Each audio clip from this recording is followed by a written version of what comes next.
दोस्तों, कैसे हैं आप। दोस्तों, आज हम बात करने वाले हैं एड़ी में दर्द की। दोस्तों, जो एड़ी का दर्द होता है बहुत ही तकलीफ़दायक होता है। दोस्तों, ये वयस्क और वृद्ध लोगों में ज़्यादा देखने को मिलता है। दोस्तों, कभी कभी बच्चों में भी ये प्रॉब्लम देखने को मिल जाती है।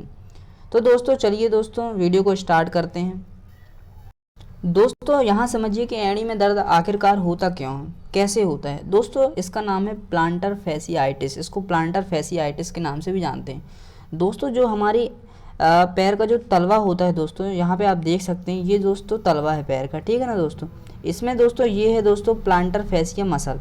दोस्तों, जो प्लांटर फैसिया मसल होती है, इसमें जब सूजन आने लगती है, कोई इंजरी हो जाती है ना, कहीं अपन गिर गए तो उसमें दोस्तों क्या होता है, ट्रॉमा हो जाता है, लग जाता है। तो उसकी वजह से दोस्तों प्लांटर फैसिया जो मसल होती है हमारे तलवे में, उसमें सूजन आ जाती है। उस सूजन के कारण दोस्तों क्या होता है, दर्द जो होता है दोस्तों जनरेट होने लगता है, दर्द होने लगता है दोस्तों। और ये दो दर्द होता है दोस्तों, ये लंबे समय तक हो सकता है। और इसी दर्द की वजह से दोस्तों हमारे तलवे में एड़ी में दोस्तों सूजन आ जाती है और लंबे समय तक दोस्तों दर्द होता जाता है।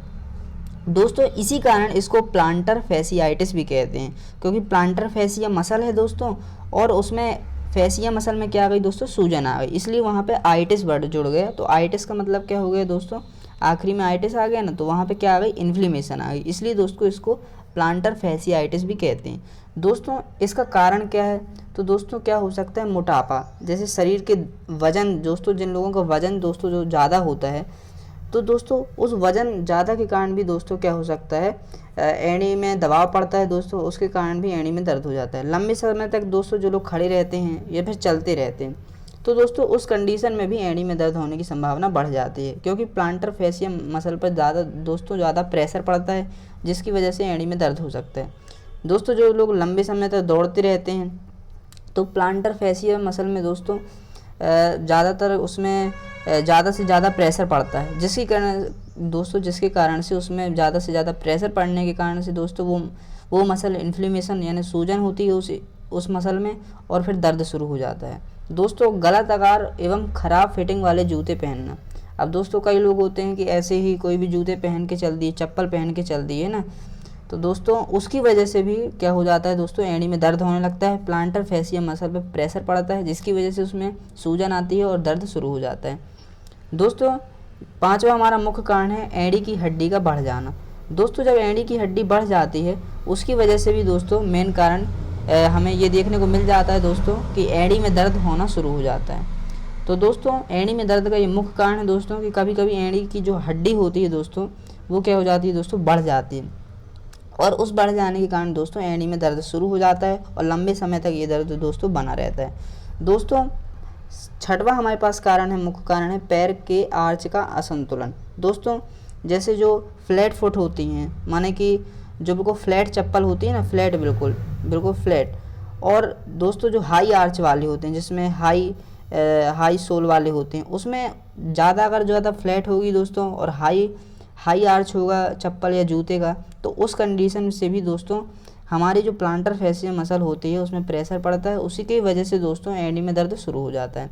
दोस्तों, सातवां मुख्य कारण हमारे पास प्लांटर फैसिया का कमज़ोर हो जाना। दोस्तों, मैंने बताया आपको जैसे कि उसमें जब प्रेशर पड़ता है, उसका बार बार उसका यूज करते हैं हम पैरों का, अपने तलवों का, तो उसमें क्या होता है दोस्तों, प्लांटर फैसिया मसल जैसे कि मैंने आपको बताया ये नीचे होती है, उसमें बार बार प्रेशर पड़ता है, बार बार लोड पड़ता है, जिसके कारण दोस्तों कमज़ोर हो जाती है। और जब वो कमज़ोर हो जाती है दोस्तों, तो वहाँ ब्लड सप्लाई भी थोड़ा थोड़ा धीमी कम हो जाती है, तो ऑक्सीजन लेवल भी दोस्तों वहाँ पर क्या हो जाता है, कम हो जाता है, जिसके कारण वहाँ दोस्तों इन्फ्लेमेशन और हमको दर्द देखने को मिल जाता है।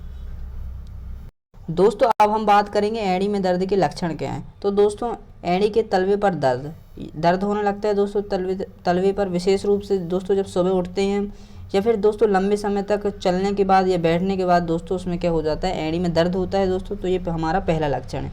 दोस्तों, हमारा दूसरा लक्षण है चलने में दर्द की कमी। जब हम चलते हैं दोस्तों तो दर्द की कमी तो रहती है, हमें महसूस नहीं होता है, लेकिन दोस्तों जब हम लंबे समय तक चलते हैं, है ना, लंबे समय तक दोस्तों चलते हैं और खड़े रहते हैं, और दोस्तों जब खड़े रहते हैं हम लंबे समय तक, तो हमको दोस्तों उस दर्द का क्या होता है दोस्तों, वो दर्द हमको महसूस होने लगता है कि दर्द बढ़ रहा है हमारे तलवों पर, एड़ियों पर। तो दोस्तों ये हमारा दूसरा कारण है, दूसरा लक्षण है। दोस्तों तीसरा लक्षण है एड़ी में सूजन और कठोरता का अनुभव। दोस्तों जब हम उसको दबा के देखते हैं तो उसमें सूजन सी रहती है और हार्डनेस रहती है, यानी कठोरता का अनुभव हमको होता है जब हम उसको छूते हैं। नंगे पाँव दोस्तों चलने पर दर्द में वृद्धि। जैसे हम नंगे पाँव चलते हैं दोस्तों तो प्लांटर फेसिया में ज़्यादा प्रेशर पड़ता है, जैसे मैंने आपको बताया, तो वो कमज़ोर वैसे ही है। जब उसमें प्रेशर पड़ेगा तो नंगे पाँव चलने पर भी दोस्तों हमको क्या होगा, दर्द होगा। और दो दर्द दोस्तों जैसे जैसे प्रेशर उसमें बढ़ता जाएगा वैसे वैसे दोस्तों दर्द भी बढ़ता जाएगा, और एड़ी से दोस्तों टखने तक ये दर्द फैल सकता है। तो दोस्तों ये कुछ लक्षण हैं जो कि एड़ी दर्द में हमको देखने को मिल सकते हैं।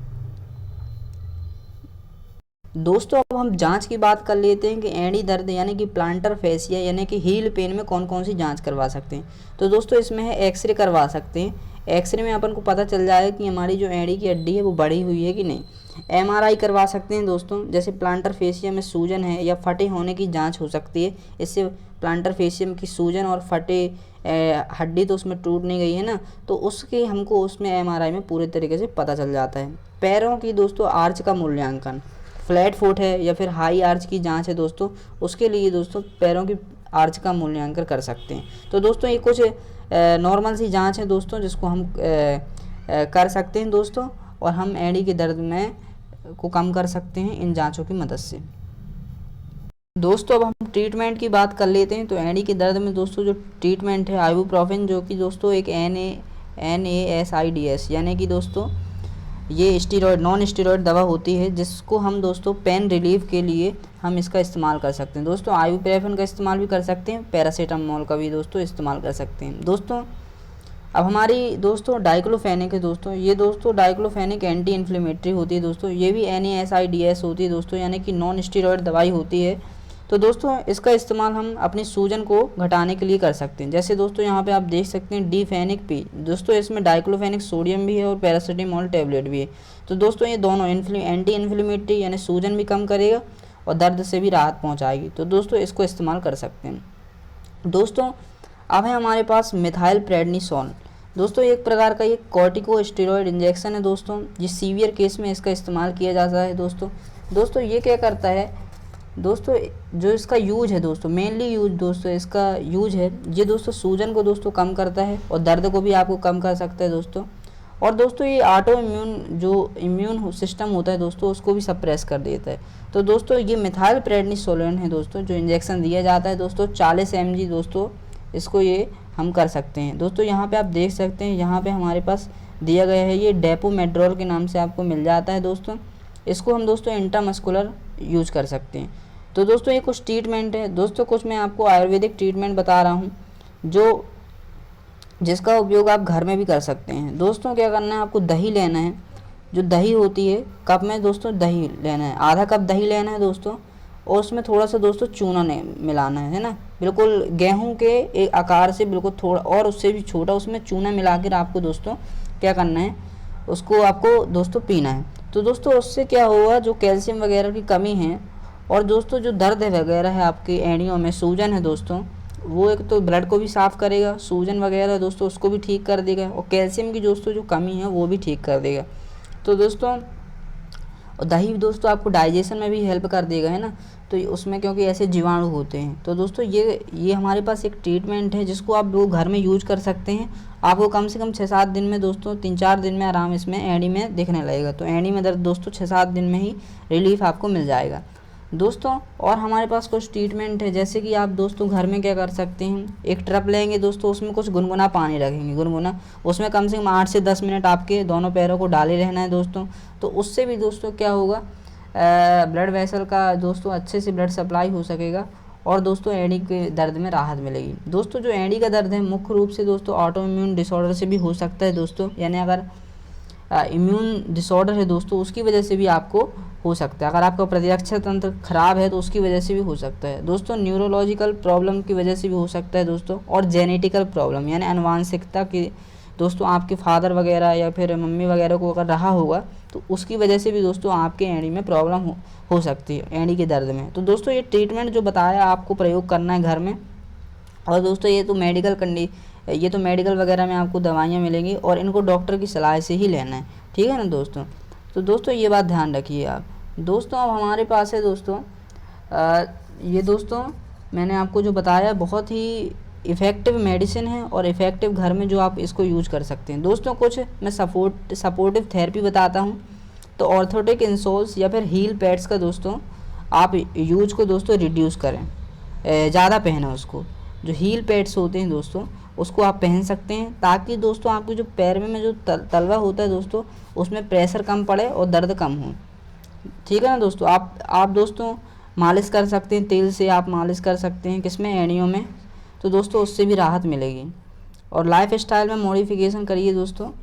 उसमें आपको क्या करना है, अवॉइड वॉकिंग दोस्तों। ऐसे जो सरफेस होते हैं दोस्तों, हार्ड सरफेस, उसमें चलना आप दोस्तों कम करिए और अपने वज़न को दोस्तों क्या कीजिए, कम करने का प्रयास कीजिए। और दोस्तों शूज़ ऐसे पहनिए जो फिटिंग के हों, चप्पल ऐसी पहनिए जो फिटिंग के हों, ज़्यादा जो फ्लैट है उनको ना पहने दोस्तों। तो दोस्तों ये कुछ तरीके हैं जिससे आप एड़ी के दर्द में छुटकारा पा सकते हैं। दोस्तों मिलते हैं अगली वीडियो में, तब तक के लिए बहुत बहुत धन्यवाद।